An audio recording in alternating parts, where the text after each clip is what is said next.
Malapit na naman mag-start ang registration for the civil service exam para sa taong 2025. Kaya marami na yung nagtatanong kung ano yung mga requirements. So, meron tayo ditong application form na pinrent po natin. So, ito yung application form na bago.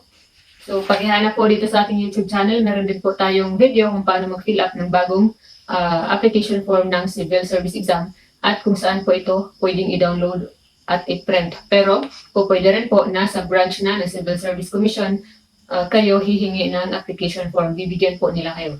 Para naman doon sa mga mag-online register sa OXERGS, ay automatic na po na system generated na po yung application form. So pagkatapos niyo pong mag-book ng online appointment para sa inyong personal appearance, ay ipiprint niyo po yung application form na nandoon sa OXERGS website at automatic na po siyang fill up kung ano yung pinill up po ninyo doon sa inyong pagre-register.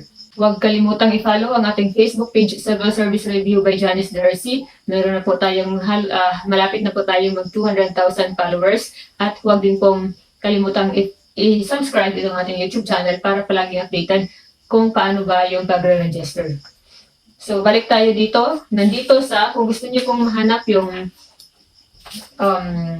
list of application requirements, so nandito lang po siya sa second page. Bali, back page po ito ng application form kasi dalawang page yung pagka-print ko po. So, yung tamang pag-print po ng application form ay sa legal size bond paper, tapos dapat ay back-to-back siya. So, again, dapat ay back-to-back. So, itong pagka-print ko ay dalawang pages. So, nandito, so bali nasa likod yung lista ng application requirements. So, nandito din yung admission requirements. So, lahat ay makikita lamang po sa likod ng application form. So, i-search niyo lamang po Civil Service Exam Application Form. So, let's start. So, dapat ikaw ay Filipino citizen.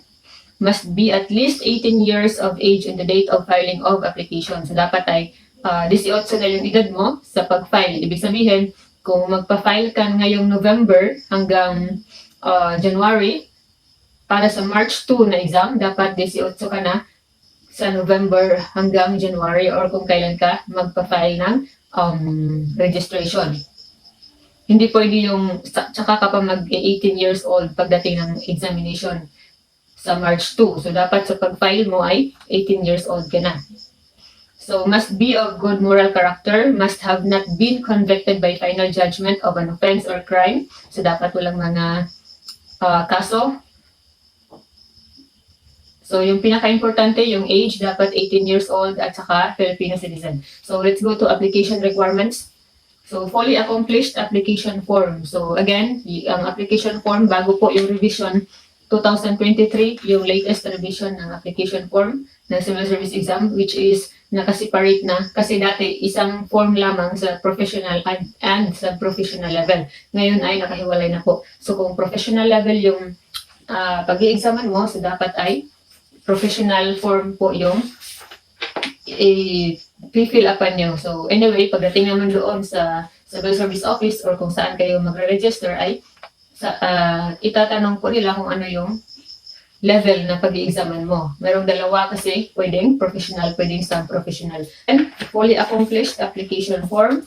Pangalawa, 4 pieces of identical pictures with specifications as follows. So, ilalagay ko na lamang po sa screen yung lahat ng specifications para sa 4 pieces na ID picture. So, passport size po ito. Tapos, taken within the last 3 months. So, dapat within 3 months yung passport picture size mo. Again, 4 po. Tapos, passport size. So, maraming requirement, kaya kailangan ay mas maigi kung pumunta ka na doon sa Photoshop, tapos sabihin mo sa kanila na gusto mo ng passport size para pang civil service exam. So, specify nyo na dapat ay pang civil service exam dahil alam na po nila kung ano yung kanilang dapat gawin. Sobrang dami po kasi ng requirement. Tapos, yung ibang civil service office ay medyo stricto sila pagdating sa passport size ID picture. So, doon naman po kung gusto mo na ikaw lang yung mag-edit, kung marunong ka mag-edit ng passport size picture, dapat yung name tag ay not computer generated. So, dapat ay handwritten mismo yung lalagyan kasi ng name tag tapos signature sa itaas ng printed name. So, bali, pagpunta mo ng Photoshop, bali, bibigyan ka nila ng white paper, tapos, pag ganun yung paghawak mo. So, tuturuan ka nila kung paano yung tamang pagkahawak. So, dito nakasulat ang full name mo in printed, written in print. Tapos, ibig sabihin in capital letters, pero handwritten, hindi computer generated. Tapos, merong pirma mo sa itaas ng iyong pangalan. Tapos, pag ganun yung pagkahawak mo, para pag picture nila ng passport size ay makikita yung name tag mo po.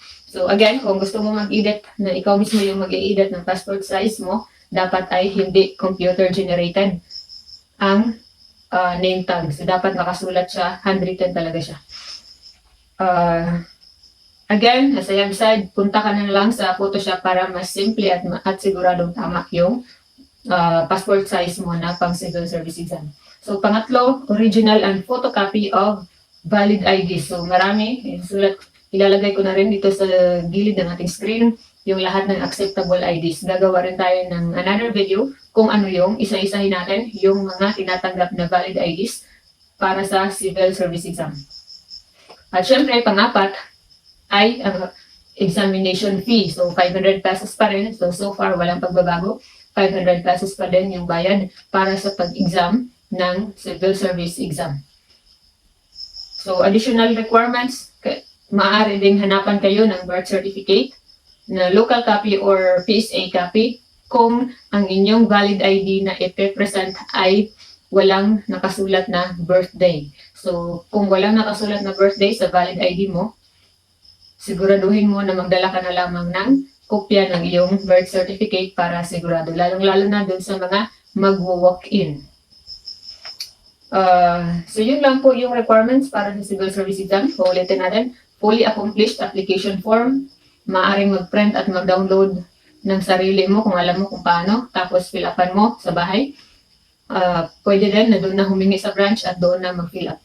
Tapos, yung take note, yung mga mag-online book sa Oxerg's website at sa iba pa, kasi depende sa lugar kung paano yung registration. Merong iba na may sarili silang link at doon ka mag-online register. So, take note, kadalasan kapag nag-online register ka ay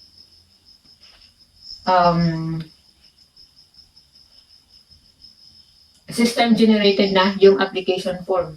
Ibig sabihin, ipe-print mo na lang siya pagkatapos mo mag-fill up at mag-book ng appointment.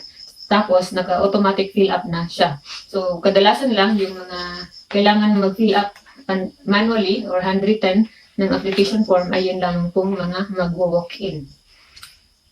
Tapos, 4 pieces of identical ID pictures, passport size, original with name tag ha, handwritten name tag. Tapos, original and photocopy of the valid IDs. So, original and photocopy. So, take note, kailangan mag-photocopy ka na in advance para hindi ka na pabalik-balik. Tapos, modala ng birth certificate kung ang valid ID mo ay walang birthday na naka-indicate. So, that's all for the requirements for registering the civil service exam. So, sa lahat ng additional information and to be updated about civil service exam, please don't forget to subscribe here in our YouTube channel. And huwag kalimutan mag-follow sa ating Facebook page sa Civil Service Review by Janice Darcy.